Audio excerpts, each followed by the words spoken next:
ақша жиналмайды. Чортсың ба не? Или сөзің өтпей ма? Али, таппашы.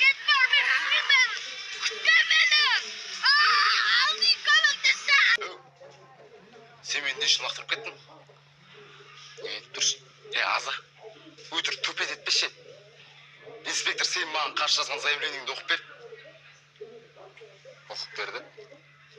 Өз көзіңмен көрдің бе сол хатты? Астында қолым тұр ма екен? Жоқ, оқып бер. Сен мен лох көресің ау дейме? Жоқ. Менде видео бар екенін ұмытып кеттің ба? Видео аппаратты жұмыс істетіп қойып, мысалы туалет қазір. Мен как раз сізді мақтап отырмын.